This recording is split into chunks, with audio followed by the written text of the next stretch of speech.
Oke, jadi tadi kita udah ngobrolin seru banget ya, banyak banget tentang keputihan pada wanita hamil, Ya, kemudian kenceng-kenceng, false contraction ya kalau pada perempuan hamil. Nah ini dok, ada pertanyaan dari Mom Lika. oke. Ya, Assalamualaikum Mom Misan. Waalaikumsalam. Waalaikumsalam warahmatullahi wabarakatuh. Saya pengen menanyakan, tapi bukan masalah kehamilan, lebih tepatnya pasca melahirkan. Ya, Kebetulan saya sudah melahirkan bulan Mei dan langsung pasang IUD waktu operasi SC. ya. Tetapi yang saya rasakan sudah 3 bulan nifas dan haid saya nggak berhenti-berhenti. Ini gimana ya, Mom? Terlebih lagi selama haid, terlebih lagi selama haid saya tidak berhenti, tumit saya semakin sakit untuk dibawa jalan. Apakah ini ada hubungannya juga? Mohon advice-nya, misalnya Dokter Krisna. Terima kasih sebelumnya. Nah, gimana tuh, Dok? Oke. Jadi sekarang ini kita bicara masalah kontrasepsi ya, mau misalnya. IUD ini. Ya, kontrasepsi Ya, terutama pasca kehamilan. Kehamilan. Ya, betul. Jadi Ya. memang ada beberapa pilihan alternatif yang disarankan untuk ibu-ibu pasca melahirkan atau memang yang ingin menunda kehamilan, memberikan jarak terhadap kehamilannya. Tentunya kita di sini memakai alat kontrasepsi. Nah, memang yang sering kita sarankan kepada pasien adalah pemilihan kontrasepsi yang memiliki angka keberhasilan paling besar dan angka kegagalannya yang rendah. Salah satunya pilihannya di sini adalah dengan memakai IUD, yaitu intrauterine device, atau yang di awam kita sering mendengarnya atau mengenalnya dengan spiral, pasang spiral, ya spiral di dalam rahim. Nah, tentunya memang antara satu individu dengan individu lain mempunyai kecocokan ataupun efek yang berbeda. Efek yang berbeda. Efek samping yang ya, berbeda. efek samping dari pemasangan kontrasepsi tersebut. Memang penelitian mengatakan bahwa efek paling sering ditimbulkan oleh pemasangan IUD ini adalah perdarahan yang lebih banyak dari biasanya atau haid yang lebih banyak dari biasanya. Karena kenapa, Mami? Karena kita tahu bahwa dengan spiral itu kan kita memasukkan benda asing nih ke dalam rongga rahim perempuan. Nah, dengan adanya alat itu, rahim menganggap bahwa ada sesuatu benda asing di dalamnya. Otomatis waktu haid itu bisa berhenti. Salah satu faktornya adalah dengan kontraksi, mengkontraksikan rahimnya supaya rahimnya kontraksi, pendarahannya sedikit berhenti. Nah, dengan adanya benda atau spiral di dalam rahim ini, kontraksi tidak bagus tentunya. Nah, salah satu efeknya adalah pendarahannya memanjang atau pendarahannya cukup banyak. Itu memang salah satunya. Makanya bisa dibilang bahwa kontrasepsi antara satu wanita dengan wanita lain dikatakan tergantung dari tubuh masing-masing, respon tubuh, kecocokan tubuh masing-masing. Makanya konsultasikan lagi, sekiranya kalau memang Mom Lika kurang cocok menggunakan KB IUD, yang buat sebagian besar wanita itu adalah bagus IUD, tapi buat Mom Lika ternyata kurang bagus, kurang pas. Makanya Mom Lika konsultasi lagi ke dokter kandungannya. Bisa diganti alternatif kontrasepsi yang lainnya, yang tentunya aman buat Mom Lika dan juga suami. Karena di sini juga ya ada kewajiban yang harus dipenuhi. Kalau sudah tahiyat itu repot, Dok. Iya, betul. Tahiyat akhir apalagi kan. Iya, betul sekali. Ini masih tentang IUD nih, Dok. Ya. Dari Lydia. Assalamualaikum Mom Misan. Waalaikumsalam warahmatullahi wabarakatuh. Kalau berkenan boleh disampaikan pertanyaan saya ke Dokter Objin. Saya menanyakan masalah KB IUD lagi nih, Dok. Iya. Sebelumnya saya belum pernah pakai KB apapun, baru kali ini pasang IUD sekitar 3 bulan lalu. Dan jadi jerawatan. Jerawatnya nggak pernah hilang, tumbuh lagi di tempat yang sama. Ini gimana nih Mom Misan, saya harus ganti KB atau bagaimana? Terus kalau KB sebaiknya apa yang paling bagus? Nah, ini dia. Gini ya Mom Misan, jadi sebenarnya malah KB IUD atau spiral ini yang cukup aman dan nyaman. Karena kita tahu bahwa KB IUD ini dia tidak mengandung hormon, non-hormonal contraception. Jadi sebenarnya untuk masalah jerawat, untuk masalah flek di muka, itu malah justru minimal sekali, bahkan tidak ada untuk efek samping dari IUD ini. Karena memang IUD tidak ada mengandung hormon, misalnya sebenarnya. Berarti jerawat di sini tentunya disebabkan oleh faktor yang lain, bukan karena faktor IUD-nya. Nah, justru nanti kalau siapa tadi Mom Lydia mencoba untuk KB yang lain, tentunya disarankan untuk yang tidak hormonal juga, karena kalau sudah ada bakat jerawatan ya, Dok. Iya, karena sudah ada bakat jerawat juga. Jadi tetap kembali lagi silahkan konsul ke dokter kandungannya terdekat. Sekarang nggak usah datang pun bisa kan konsul, maksudnya via online, via Zoom, via telemedicine, semuanya banyak fasilitas di pandemi ini. Begitu, Mami. Mungkin bisa pakai KB alami juga, ada KB tendang gitu. Oh gitu ya. Begitu ini langsung ditendang. Oke, boleh. boleh itu tentunya. Oke, Dok. Ini ada pertanyaan agak serius nih Dok dari Mom Irma. Assalamualaikum Mom Isa, semoga bisa sehat selalu. Terima kasih. Begini Mom, saya ingin tanya ke Dokter Mas Krisna. Aduh, sudah Dokter Mas ya. Kebetulan saya udah 3 kali SC Dok. Anak pertama gemeli. Oh sama ya, seperti Asya Azza ya. Gemeli. Nah ini rencananya Momi gimana nih untuk kelahiran kedua ini? Ini satu saja, sudah cukup. Kirain kembar lagi. Nanti nggak selesai baby bluesnya Dok. Oh, okay. Begitu kebetulan saya sudah 3 kali SC Dok. Anak pertama saya gemeli tapi meninggal. Setelah 2 minggu dilahirkan karena saya menderita preeklamsia. Oke. Ini salah satu kegawat daruratan pada kehamilan ya, preeklamsia. Ya, Alhamdulillah sekali. Kedua dan ketiga aman. Nah, anak saya ini laki-laki semua. Yang satu usia 4 tahun, yang kedua usia 3 tahun. Saya ingin punya anak perempuan, Momisan. Apakah aman kalau hamil lagi dan SC 4 kali? Jadi yang pertama kan gemeli nih SC nih Dok. Anak kedua juga SC nih Mom Irma. Anak ketiganya juga SC. Lagi, nah berarti. Ini bagaimana kalau misalnya pengen punya anak perempuan, hamil lagi, SC yang keempat aman nggak ya? Kalau sebenarnya kalau sesar tuh apakah ada maksimumnya? Maksudnya kalau udah berapa kali maksimal gitu ya? Berapa kali sesar? Itu gimana Dok? Monggo Dok. Ya sebenarnya dalam beberapa penelitian memang disarankan untuk sesar sebaiknya tidak melebihi 3 disarankan. Karena apa? Dengan kita sesar otomatis membuat luka di rahim kita, di rahimnya ibu-ibu itu. Kemudian penyembuhannya dengan adanya luka itu kan timbul jaringan parut atau scar namanya. Nah, otomatis kalau hamil berikutnya itu scarnya itu kan ya itu makanya kenapa nyeri itu kan dari scar tersebut. Kemudian juga rahim akan menjadi lebih tipis dengan seringnya operasi sesar, tidak seperti melahirkan secara normal. Makanya disarankan buat ibu-ibu yang memang ingin punya anak banyak sebisa mungkin untuk tidak melahirkan secara sesar, karena sesar dibatasin kalau bisa sudah 3 saja. Tapi tidak menutup kemungkinan bisa yang keempat, asalkan ada syaratnya. Syaratnya adalah harus terkontrol rutin oleh dokter yang memang sudah pegang dari awal, jadi dia bisa memonitor perkembangan, baik itu perkembangan janinnya ataupun perkembangan rahimnya, seberapa tipis ini rahimnya, nanti ini aman nggak dilahirkan usia kehamilan berapa. Nah, jadi kalau memang pengen hamil lagi, ya gimana lagi kalau memang pengen sekali, kita juga tidak bisa melarang pasien untuk sudah ibu nggak boleh haram hamil lagi, itu nggak bisa tentunya. Makanya silahkan konsultasikan kembali lagi ke dokter SPOG terdekat. Kalau memang SPOG-nya oke, memberikan lampu hijau, silahkan program bayi berikutnya. Tentunya kelahirannya wajib sesar. Kalau sudah sesar 3 kali, wajib untuk kelahiran berikutnya harus sesar, karena sangat riskan sekali untuk dilahirkan secara normal. Nah, kalau bicara tadi kan tanya ya gimana kalau bayinya kan sudah cowok-cowok tuh anaknya. Cowok-cowok yang betul. Dia pinginnya cewek. Tipsnya bagaimana? Tipsnya nanti itu Dok. Oke, nanti ya. Oke, lagi. Tapi yang jelas gini ya Dok.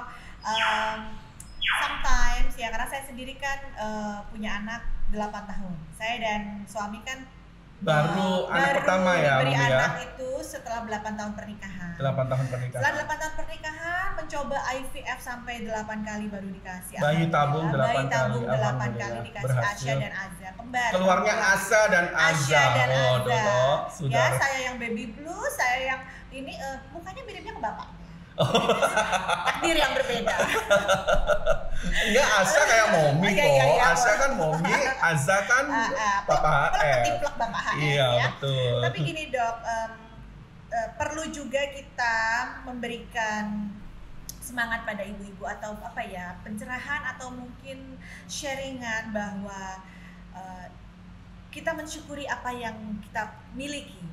Jadi kalau kita apa yang Tuhan berikan, yang Tuhan berikan, bahwa sesungguhnya masalah rezeki, anak, jodoh, mati, terutama juga itu adalah semuanya ada takdirnya. Sudah Jadi ditakdirkan kita wajib oleh Allah, berusaha. ya. Sekarang memang banyak program ini ya untuk para momi di luar sana, banyak program yang untuk program punya anak laki-laki, program punya anak perempuan, tapi kembali lagi selalu ada takdir Allah di situ. Betul Jadi sekali. alhamdulillah jangan sampai yang kita inginkan membuat kita lupa bersyukur apa yang telah kita dapatkan. Betul sekali Mami, memang betul Jadi sekali. yang kita dapatkan sekarang ini, percayalah bahwa banyak sekali pasangan di luar sana yang sangat menginginkan apa yang telah kita miliki sekarang. Betul sekali. Dan memang sifat manusia itu kadang seperti itu ya dok, nggak punya anak pengen punya anak, ya.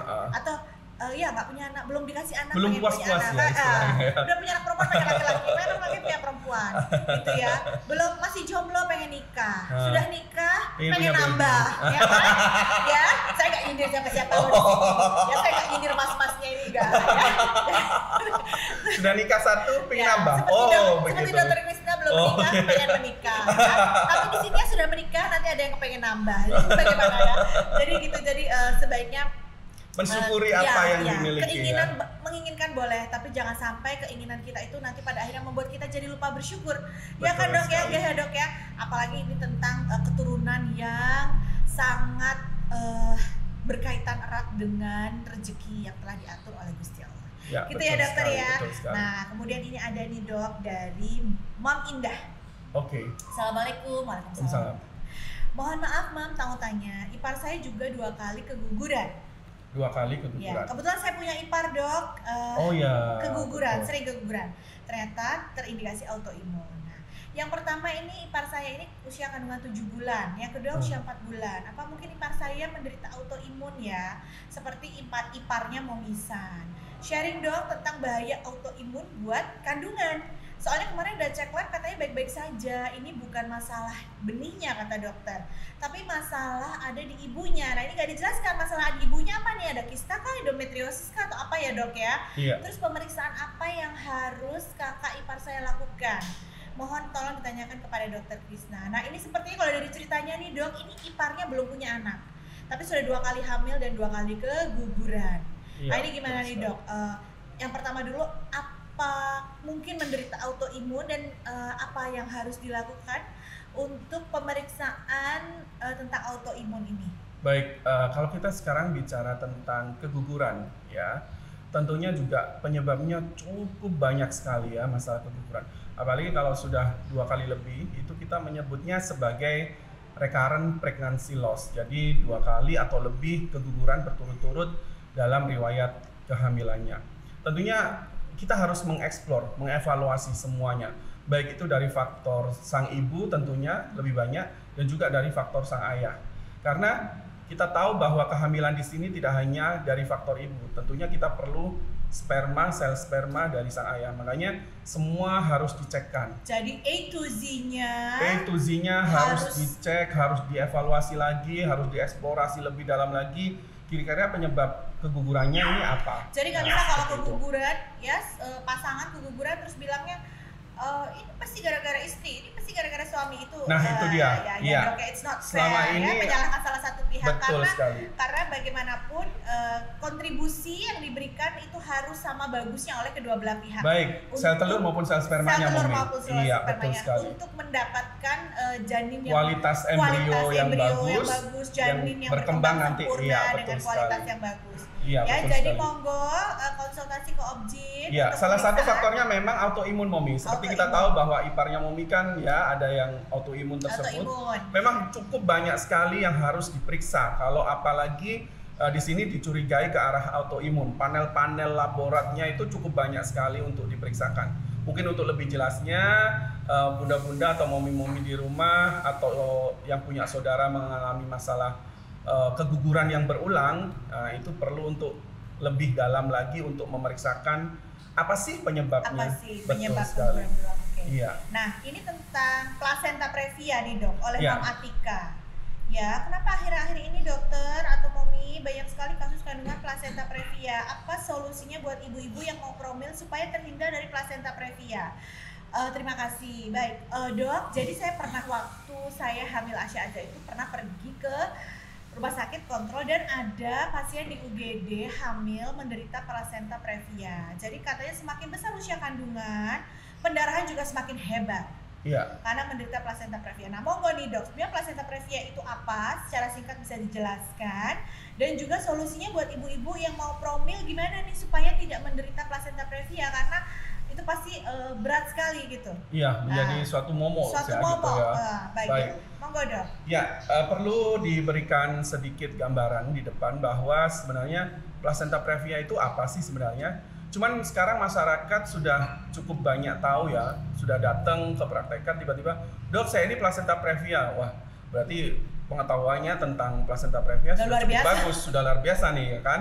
Tapi kalau untuk Nyon Sewu yang masih di pedalaman atau masih di kampung atau itu, kurangnya informasi ya, kurangnya akses informasi, akhirnya mereka tidak tahu tiba-tiba pendarahan. Seperti saya Momi waktu itu praktek di Palu yang setahun yang lalu itu, karena memang akses untuk fasilitas kesehatan ataupun akses internet cukup masih rendah. Jadi saya masih menjumpai juga banyak kasus-kasus plasenta previa yang bisa dikategorikan sebagai cukup gawat emergensi. Bahkan ada yang datang ke rumah sakit dengan pendarahan hebat, dirujuk pakai ambulan, di dalam ambulan itu full darah di lantainya itu. Jadi pendarahan yang cukup hebat sekali.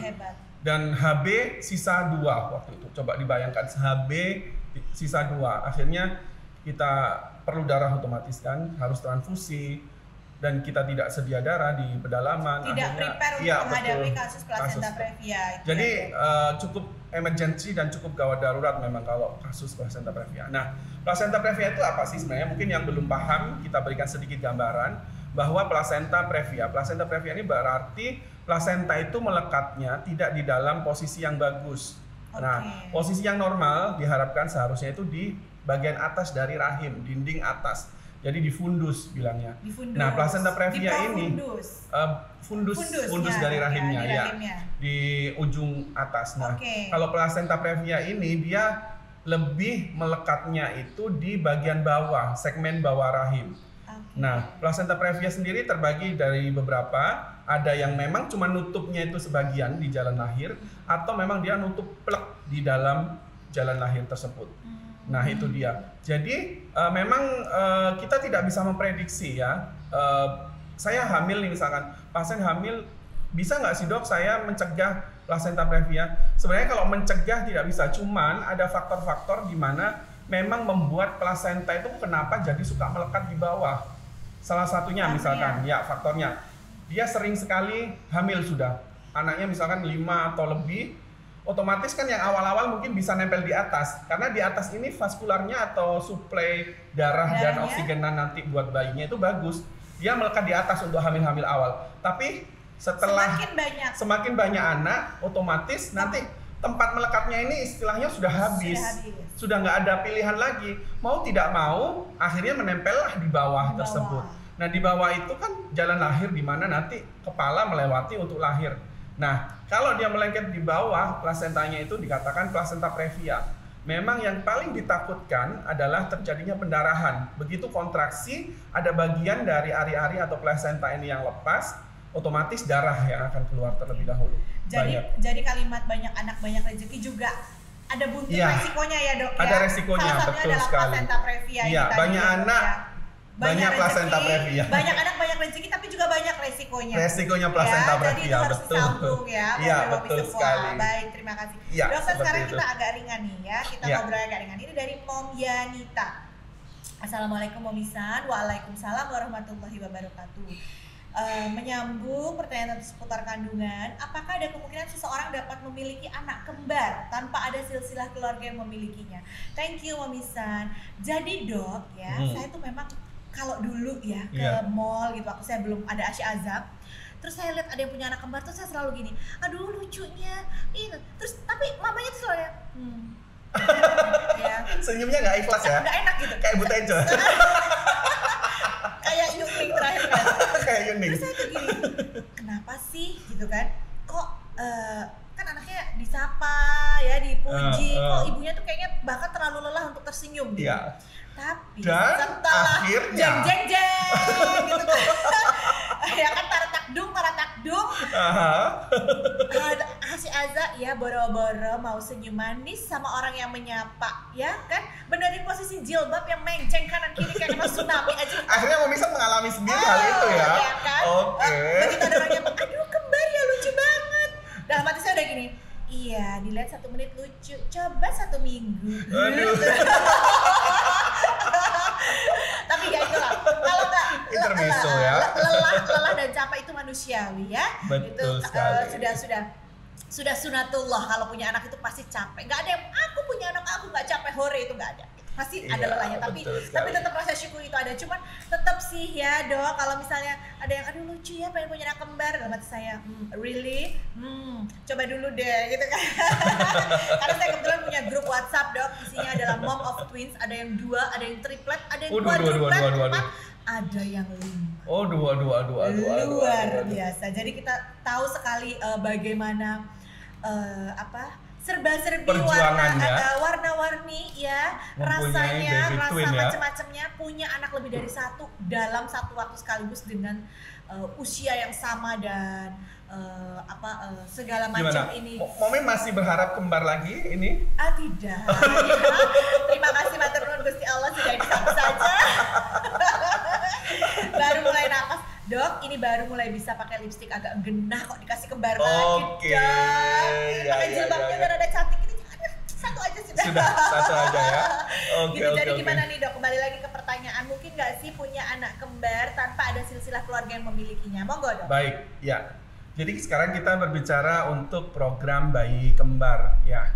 Jadi beberapa jurnal maupun penelitian mengatakan bahwa kalau secara alami ya harus ada faktor keturunan. Itu sekitar 70-80% kalau ada faktor keturunan akan bisa secara alami memiliki bayi kembar. Ya. Tapi kalau momi-momi di rumah menginginkan pokoknya saya bikin bayi kembar nih meskipun nggak ada keturunan, salah satu caranya adalah dengan bayi tabung atau IVF. Memang itu dimungkinkan sekali untuk menanam embrio ke dalam rahim lebih dari 1, bahkan 3, 4, bahkan 5 pun bisa.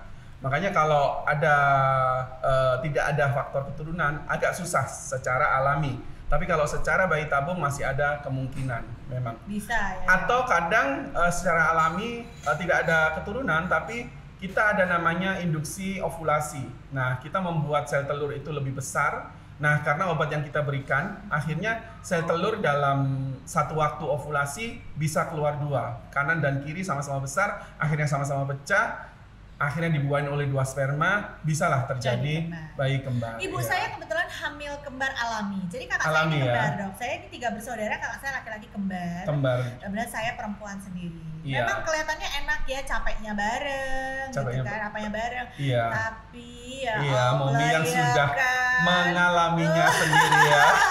Curcol ya Momi ya. Kesiapan mental, secara ekonomi, dan pastinya dengan pasangan ini TikToknya itu sangat luar biasa. Iya, betul. Jadi sekali, kalau ya. kepengen kembar, monggo banyak-banyak dengerin curhatan para mom of twins. Iya, ya, supaya betul siap sekali. lahir dan batin. Lahir dan batin harus siap Ya. nih ya, dua-dua soalnya. Begitu Dok. Nah ini masih tentang anak nih Dok. Tadi kan dokter menjanjikan tuh. Ini juga ada yang nanya dari Mom Pupu dan Mom Mega. Dan saya rasa ini juga pertanyaan dari mas-mas kita di sini. Ada nggak sih tips pengen hamil punya anak cowok, pengen hamil punya anak cewek? Nah sekarang gini dulu nih, ada nggak sih Dok tips untuk ya kalau misalnya kita kepengen punya anak laki-laki? Oke, laki-laki ya kita sekarang tipsnya bicara. kalau kita kepengen punya anak laki-laki, ada nggak tuh Dok? Gitu. Gimana tipsnya biar hamilnya anak laki-laki? Oke, jadi kalau kita bicara gender sekarang ya, gender janin atau nanti jenis kelamin yang diinginkan saat hamil, pengennya cewek atau cowok. Sebenarnya ada beberapa tips yang bisa dicoba. Nah, tetapi tips yang akan saya bagikan ini belum banyak penelitian yang dilakukan. Karena memang kita tahu masalah reproduksi itu juga agak sedikit menyinggung masalah etika penelitian kan. Jadi banyak sebenarnya tips-tips atau usaha yang bisa dilakukan untuk memilih, saya pengen anak cowok nih, saya pengen anak cewek. Salah satunya adalah dari faktor makanan. Kita bicara dulu dari faktor makanan yang bisa menentukan jenis kelamin. Kalau kita pingin bayi kita cowok, nah tentunya harus ada sperma Y. Ya, sekarang kromosom Y. Ya, sperma yang bisa dikatakan, jadi seorang laki-laki sel sperma itu ada sperma laki, ada sperma cewek. Jadi sperma yang membawa kromosom Y dan juga sperma yang membawa yang kromosom dominan X. di dalam sperma ini ya, ya. Dok ya. Di mana sperma Y ini nanti yang akan menentukan janinnya itu jadi cowok. Kalau X nanti ketemu sel telur pasti akan jadi cewek. Nah, kita bicara dulu secara basicnya, secara dasarnya. Sperma Y dari laki-laki ini dia itu lebih suka ke suasana basah dalam tubuh. Kalau yang sperma X dia lebih suka ke suasana yang asam. Iya, betul sekali. Dan sperma Y ini dia menyimak semua mas-mas di sini. Oh iya, mendengarkan ya? Sekali ya. Bisa dipraktekkan nanti di rumah. Ini solutif kalau katanya. Iya. Iya, katanya Bu Tejo. Hidup itu harus solutif, ya kan? Jadi tadi gimana dong kalau ya, laki-laki? Jadi sperma Y ini spermanya itu kecil. Spermanya kecil, geraknya cepat, lurus ke depan, dan dia tidak bertahan lama di dalam vagina.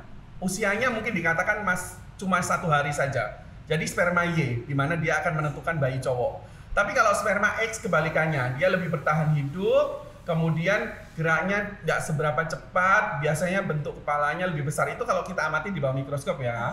Oke, jadi dari basic inilah akhirnya keluar semacam alternatif atau tips menyarankan kalau pingin bayi Y atau X bagaimana bayi cowok atau bayi cewek. Dari situ maka kalau pingin bayi cowok, pertama yang bisa dilakukan adalah berhubungan atau bersenggamanya saat pas ovulasi. Nah ini agak susah karena kita nggak tahu kapan wanita itu ovulasi. Nah itu.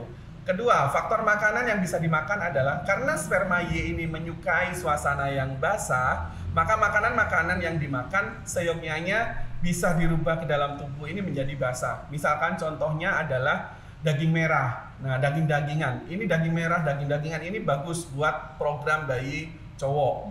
Kemudian alpukat, kurma, nah aprikot, buah ceri. Itu semua adalah makanan-makanan yang disarankan supaya janin yang dikandung istri nanti bisa jadi baby cowok. Itu dari faktor makanan. Kemudian ada lagi nih beberapa penelitian untuk posisi saat koitus, saat berhubungan badan, saat yayang-yayangan. Ya, oke. Jadi posisi pun akhirnya di logika sama para ilmuwan ini. Kalau pengen bayi cowok kan kita harus dapat sperma Y itu si sel telur di dalam. Nah, sperma Y ini dia memang geraknya cepat sih, cuma dia cepat mati juga, cuma bertahan 1 hari. Maka modifikasi yang bisa kita lakukan adalah bagaimana membuat jarak sel telur dan sel sperma Y ini lebih dekat. Jadi kuncinya adalah posisi yang biar cepat nyampe ke sel telur. Jadi bahasa Jawanya mentokin keluarin. Jadi cari posisi yang alat kelaminnya suami bisa mentok ke dalam sehingga mengurangi jarak perjalanan dari sperma Y ini supaya dia cepat nggak terlalu berjuang banget untuk mencapai sel telur karena dia cepat mati ya, cepat mati. Iya, betul. Sperma cowok ini cepat mati, sperma laki ini. Contoh posisinya apa nih, Dok? Ya. Contoh yang disarankan posisinya yang kita biasanya kasih tahu ke pasien yang ingin mempunyai baby cowok adalah 1, woman on top. Woman on top. Ya, jadi posisi ibu-ibu istri, di atas. Iya, dominan. Betul sekali. Ibu dominan, ibu di atas. Jadi ibu bisa mengatur ritme dan mengatur kedalaman dari nyun sewu alat kelamin bapak supaya nanti pas saat keluar intinya mentokin pas bapak ejakulasi. Iya, betul itu sekali. Benar-benar masuk ke dalam semua. Benar-benar dimasukkan semua, dimentokin. Dan mempersempit jarak perjalanan sperma ini untuk mencapai sel telur. Ya. Baik. Posisi yang kedua yang disarankan adalah doggy style. Doggy style, oke. Jadi bapak dari belakang. Istilahnya nungging ya, Dok? Iya, nungging. Nungging. Bapak dari belakang, otomatis bapak bisa mengatur kedalaman dari penetrasinya. Kedalaman dari alat kelamin untuk bisa mencapai kedalaman yang maksimal untuk. Nah, dan yang paling penting adalah di sini di usahakan untuk sang wanita untuk bisa orgasme. Kenapa orgasme? Nah, ini penting sekali untuk program baby cowok. Karena dengan orgasme, otomatis rahim ini akan berkontraksi. Jadi sebentar dong, selain posisi tadi kan makanan ya, makanan posisi untuk baby cowok ini juga penting adalah istri mencapai kepuasan. Ojo ke susu, Pak. Iya, betul. Ya, kalau mau punya baby boy. Iya, jadi istri harus dipuaskan dulu, harus dibuat orgasme dulu. Kenapa penting nih, Dok? Orgasme pada perempuan kalau lagi kepengen punya baby boy. Iya. Jadi kenapa harus orgasme dulu sang perempuan? Karena dengan orgasme itu rahim akan berkontraksi. Dengan rahim kontraksi akan lebih mempercepat transfer dari sel sperma Y tadi, membantu mempercepat perjalanan menuju sel telur pembuahan itu. Jadi itu logikanya. Dan juga banyak dikatakan bahwa dengan orgasme akan keluar cairan basah, di mana cairan basah ini akan disukai oleh sperma laki tadi, sperma Y. Jadi cairan saat istri ejakulasi itu memberikan suasana basah di pada dalam rahim, liang vagina dan pada juga vagina. Iya, betul sekali. Jadi ini sangat disukai oleh kromosom Y yang ada di dalam sel sperma. Y, iya betul sekali. Yang menentukan jenis kelamin untuk baby boy. Iya, yang menentukan baby boy itu. Kalau ingin cewek, otomatis kebalikannya, Om. Jadi kalau misalnya sekarang kita mau programnya baby girl, Bapak mungkin ya, Bapak yang pakai celana coklat ya, kepengen baby girl. Jadi caranya kebalikannya. Iya, betul sekali. Dari posisi dianggang-anggang kalau wong Jawa bilang. Jadi jangan dimasukin penuh, nggak boleh nih, nggak boleh penuh-penuh nih. Jadi kalau kepengen baby girl, iya betul sekali. Kebaikannya. Jadi ketahuan ini kalau yang punya baby girl pasti anggang-anggang. Itu tapi sekali lagi penelitiannya masih cukup sedikit Mami, karena memang ini masalah etik ya. Kita bicara teori, kita bicara logis. Namanya juga ikhtiar. Ya betul sekali. Namanya juga ikhtiar. Jadi disarankan, sarannya begini, tidak ada salahnya tapi dicoba. Tidak ada salahnya dicoba. Jadi kalau mau punya baby girl, yang pertama kalau makanan tentunya. Ya makanan tentunya yang di dalam tubuh akan dirubah jadi asam. Ya. Kemudian itu sayur-sayur hijau, contohnya sayur hijau, kemudian terong, timun, wortel, kacang hijau, itu yang menyebabkan baby girl.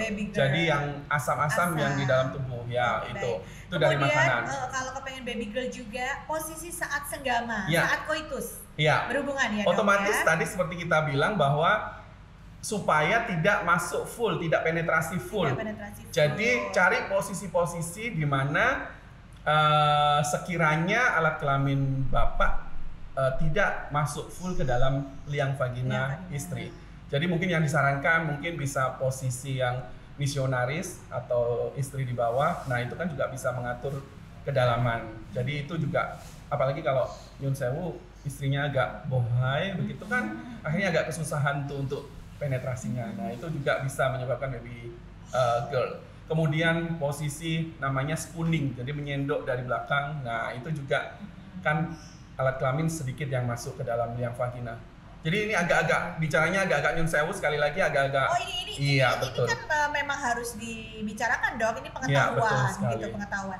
Jadi kalau dan sebisa mungkin jangan sampai orgasme yang cewek.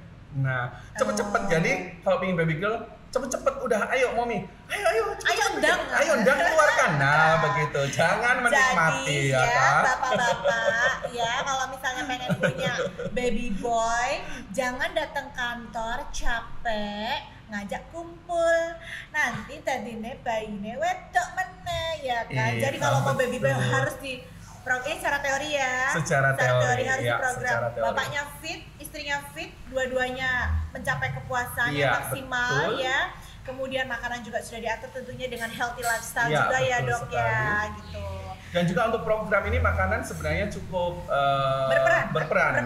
Ya, jadi kalau kita bicara misalkan satu porsi full dalam satu piring, ya kan, disarankan tidak terlalu banyak karbohidrat. Karena kita tahu bahwa orang Indonesia, ya kan, kalau nggak makan nasi, iya betul, gak sego, gak nendang. Oke. Jadi kalau memang pengen program hamil, posisi karbohidratnya wajib dikurangin. Ini yang perempuan atau yang iso suami atau istri? Dua-dua sama-sama. Ya? Perjuangan sama-sama. Jangan semego. Iya, semego jangan. Iya. Terus kemudian untuk makanan tadi yang misalnya dipilih juga harus dua-duanya. Misalkan pingin baby cowok, makannya daging harus dua-duanya. Oh, harus dua-duanya ya ini dok ya? Bukan hanya perempuan, Bukan jadi hanya dua-duanya. perempuan, Bapak dan juga. ibunya juga. Baik. Iya. Soal posisi, Iya. soal kepuasan Sama. juga harus sama-sama. Harus sama-sama.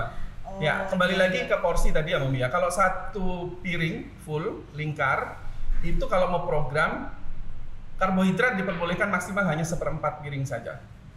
1/4. Kemudian 1/4-nya adalah protein. Kenapa harus protein yang banyak? Prohe dok, protein hewani. Boleh hewani, boleh nabati. Baik. Karena kenapa protein? Kita tahu bahwa untuk pembentukan, untuk memanage bagus atau tidaknya sel telur dan sperma itu kita perlu protein banyak. Baik. Untuk pembentukannya zat pembentukan dari sel sperma dan sel telur itu perlu protein. Jadi 1/4-nya karbohidrat, 1/4-nya protein, setengah sisanya itu vitamin dari sayuran, dari buah-buahan, dari susu. Jadi karbohidrat sangat tidak baik. Jadi nggak nasi sablek, Nah, ketumplek, bebek goreng, sambel, gitu ya dok ya? Nggak gitu ya dok ya? jadinya malah yang ada obesitas ya kan. Iya, Dengan iya. obesitas kesuburan juga otomatis akan menurun juga. Oke, jadi berarti gini dok, yang bisa saya simpulkan tentang mau baby boy atau baby girl ya, harapan Ya. kan boleh ya dok Boleh, ya, berharap walaupun boleh. tetap tawakal, tetap ikhlas, tapi berharap boleh. Itu berarti yang menentukan jenis kelamin anak kita itu adalah sel sperma. Sel sperma. Jadi kalau misalnya apa namanya dok, anaknya perempuan semua atau anaknya laki semua, ini berarti yang kuat di dalam sel sperma bapaknya ini Iya, betul. adalah yang X atau yang Y. Yang X atau yang Y. Jadi itu ya dok ya, yang menentukan ke jenis kelamin, Iya, jenis kelamin baby itu adalah dari Iya, spermanya. makanya Baik. tadi makanan atau posisi itu dengan harapan ya sperma Y Spermanya, tadi. Ya, betul baik. sekali. Jadi karena perempuan ini wadah ya dok ya, Iya, cangkang, betul hidung sekali. telur saja. Karena perempuan hanya akan memiliki atau memberikan kontribusi kromosom X. Sedangkan kromosom Y itu dari sang ayah atau dari sperma. Iya, betul. Jadi sekali. nggak pakai alasan ya bapak-bapak, kenapa nambah lagi soalnya kepengen anak laki-laki. Oh, ya, betul. ojo kakak alasan. Yang Ojo kakak menentukan alasan. jenis kelamin itu adalah Anda sendiri. Iya, betul Ya, sekali. jadi tanya pada diri Anda, sudah makan daging, sudah maksimal, sudah memberikan kepuasan istri dengan maksimal. Jangan-jangan, iya kan dok ya? Iya, Jadi betul. suasananya tidak basah di dalam. Baik.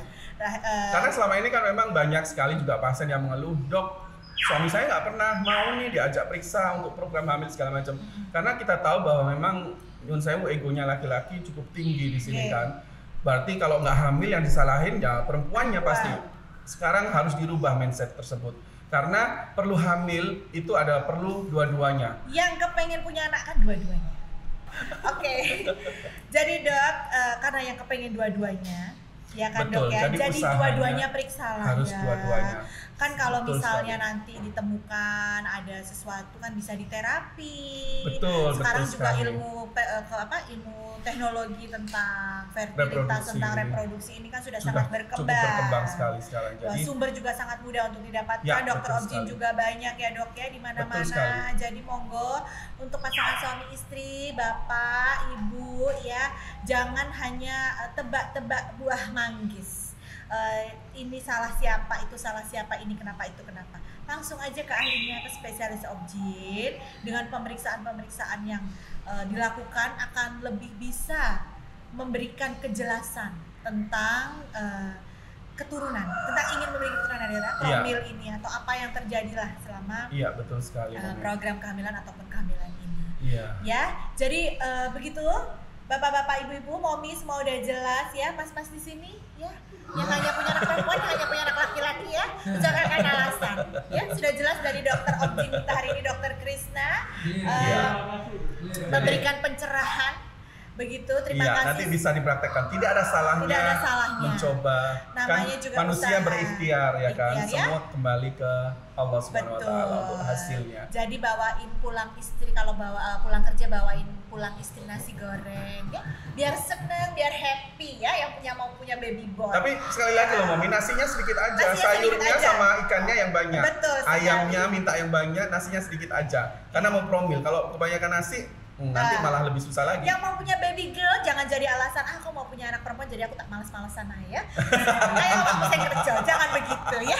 Ini bukan untuk bapak siapa-siapa ya.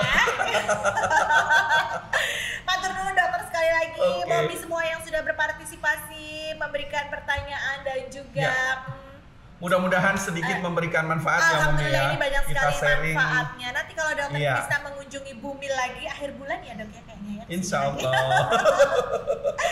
Memberikan beliau datang lagi, kita ngobrol lagi, lebih seru lagi, lebih banyak lagi yang kita obrolin ya. Saya terima kasih sekali matur nuwun semuanya.